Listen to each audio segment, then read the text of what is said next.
अब मुझे ताकोगी तो मुझे शर्म आएगी।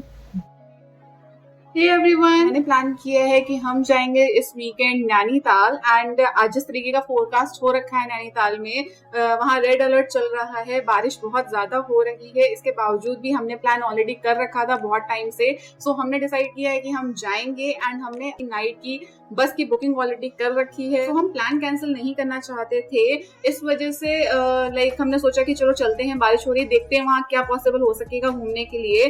तो अभी शाम के बज रहे हैं 5:30, ऑफिस मेरा चल रहा है, सो मैंने सोचा कि एक फटाफट से इंट्रो रिकॉर्ड कर लूं। इस टाइम पे मेरा ऑफिस चल रहा है, जो कि 7 बजे मेरा ऑफिस खत्म होगा। उसके बाद मैं निकलूंगी अपने यहाँ से, अपने फ्लैट से दीदी के फ्लैट जिनके साथ मैं जाने वाली हूँ, बिकॉज हमने जो बस बुक करी है वो अक्षरधाम पे, उसका एक स्टॉप है, अक्षरधाम से हमें वो पिक करेगी एंड उसके बाद अदर स्टॉप्स पे जाएगी। सो हमारे घर से वो ज्यादा पास पड़ रहा था। तो मिलते हैं रात में 12:30 बजे बस में।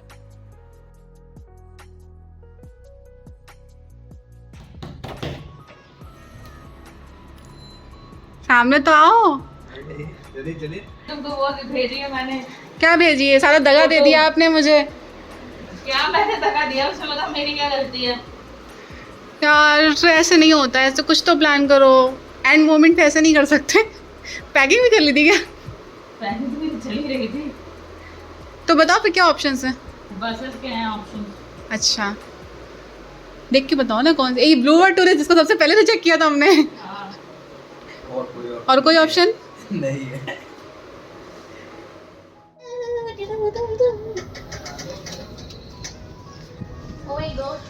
यहाँ भी बारिश होने लगी क्या?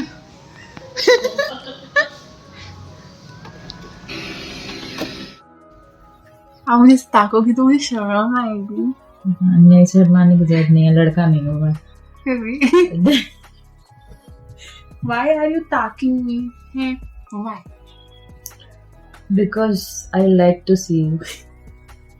But मैं लड़का नहीं हूँ। Because I like the sparkle. हमने जो कैब बुक करी थी जो कि रात 12:30 बजे थी, वो कैंसिल हो गई थी। हमें कॉल आ गया था, बाई चांस की बात है कि हमें एडवांस में कॉल आ गया था कि आपकी बस कैंसिल हो गई है। उसके बाद मुझे ऐसा लगा कि मेरा प्लान कैंसिल हो जाएगा, बट फाइनली हम लोगों ने पेटीएम पे सर्च किया और हमें गेट बुक कैब करके एक बस थी वो मिल गई। ऑलमोस्ट बाकी सारी बसेस जो थी वो सिर्फ हल्द्वानी तक जा रही थी, बट गेट बुक कैब जो है वो नैनीताल तक जा रही थी। तो हमें वो दोनों बस काफी अच्छी रेंज में मिल गई थी। 981 रुपीज का पेटीएम ऑफर लगाने के बाद हमको पड़ा था। एंड बस का जो स्टॉपेज था हमने लिया था, हमारे घर से पास था, नियरेस्ट अक्षरधाम। रास्ते में बस का सिर्फ एक स्टॉप था 3 बजे के अराउंड, होटल कैथल ऐसे कुछ करके नाम था, मैं आगे क्लिप लगा दूंगी कौन सा होटल था वो। एंड वहां पे हम लोगों ने चाय पी एंड मैंने आइसक्रीम खाई, दीदी ने चाय पी। एंड इसके बाद वहाँ आई थिंक आधे घंटे का स्टॉपेज रहा होगा। एंड कुछ बसेस ऐसी भी थी जो हमने बुक करी थी जिनमें कोई स्टॉपेज नहीं था, जैसे श्री हरे रामा वाली जो बस थी उसमें कोई स्टॉप नहीं था। काफी बसेस ऐसी हैं जिनमें कोई स्टॉप नहीं होता, बट हमारी वाली बस में स्टॉप था, जो कि पेटीएम में मेंशन नहीं था कि है, बट रेड बस में मेंशन था कि एक स्टॉप है।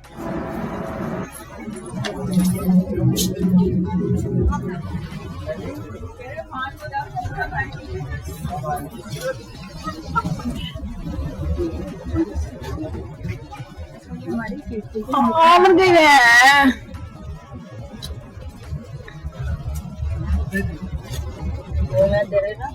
इस वाले पे बैठ जाऊंगी। ये जो है ना वो तो कंफर्टेबल है। हम अक्षरधाम पहुंचे थे तो हम करीब 11 बजे के अराउंड अक्षरधाम पहुंच गए थे एंड 11:45 के अराउंड हमारी बस थी गेट बुक कैब की।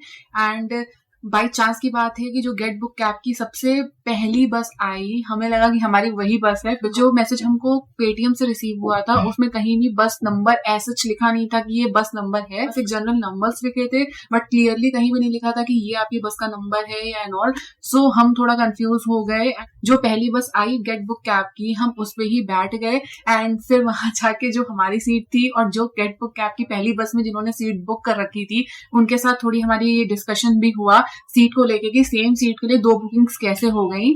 उसके बाद जो बस हमने बुक कर रखी थी, जिस नंबर की बस हमने बुक कर रखी थी, उस बस से हमें कॉल आया एंड वो हमसे पूछ रहे हैं कि आप कहाँ हैं। सो हमने बोला कि हम अपनी सीट पे बैठे हुए हैं बस में। तो वो बोल रहे हैं कि आप कौन सी सीट में बैठी हैं, कौन सी बस में बैठी हैं, आप अपनी बस में तो आप हैं ही नहीं। सो फिर हमें पता चला कि ये बस गलत बस है। फिर मैंने पूछा जाकर तो पता चला कि एक्चुअली में गलत बस है। हमने हरिद्वार देहरादून वाली बस पकड़ ली थी, जो कि हमें नैनीताल वाली बस पकड़नी थी। And back to back get book cab की 3 बसें आई। सो थोड़ी कंफ्यूजन हो गई उस चीज को लेके, बिकॉज उन्होंने स्पेसिफिकली मेंशन नहीं किया था मैसेज में, पेटीएम में, कि ये बस नंबर है। एंड फर्स्ट टाइम हम ऐसे ट्रैवल कर रहे हैं तो हमें भी आइडिया नहीं था कि ये बस नंबर होगा। सो थोड़ी मिस्टेक हमारी भी है, बट अगर बस नंबर मेंशन होता तो शायद इतनी दिक्कत ना होती।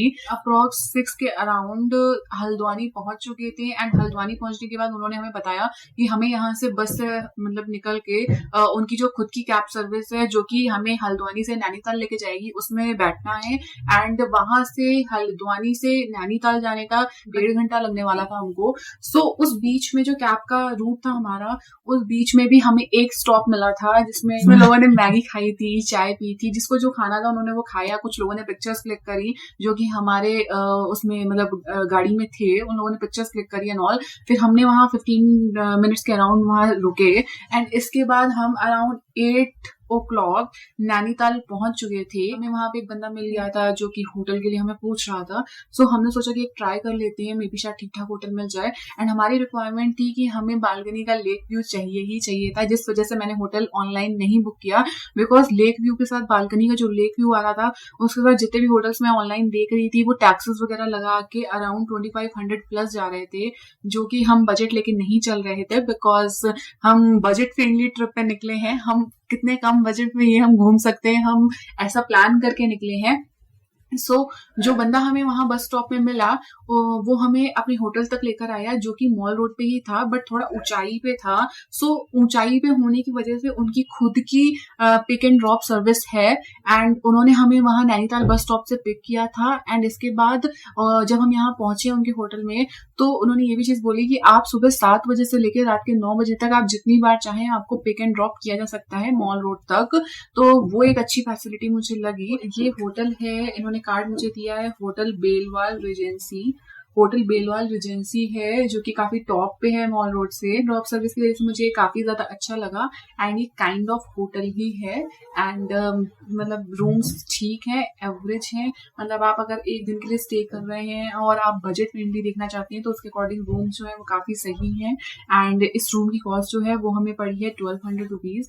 एंड उन्होंने एक पैकेज भी हमको दिया था जिसमें वो करीब 5 से 7 व्यू पॉइंट्स और मतलब lake view points, cave and आपके ताल, एक आध ताल जो थे वो आपको उसमें घुमाने वाले थे। वो पैकेज उन्होंने हमारे साथ शेयर किया था। उस पैकेज के अंदर वो हमें 2800 रुपए में होटल का रूम का रेंट प्लस जितना भी हमारा घूमने का एक्सपेंडिचर आएगा, मतलब घूमने का ट्रैवल का जितना भी आएगा वो इंक्लूडेड था, इंक्लूडिंग टोल। जो भी कोई टोल यहाँ लगा होगा वो भी टोल भी उसमें इंक्लूडेड था। 1 बजे से 6 बजे तक का टाइम पीरियड है।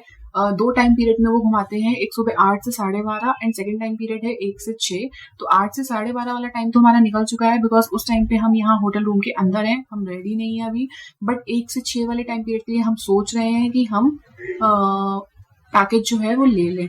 सो देखते हैं, जो भी होगा आगे ब्लॉग में आपको पता चल जाएगा।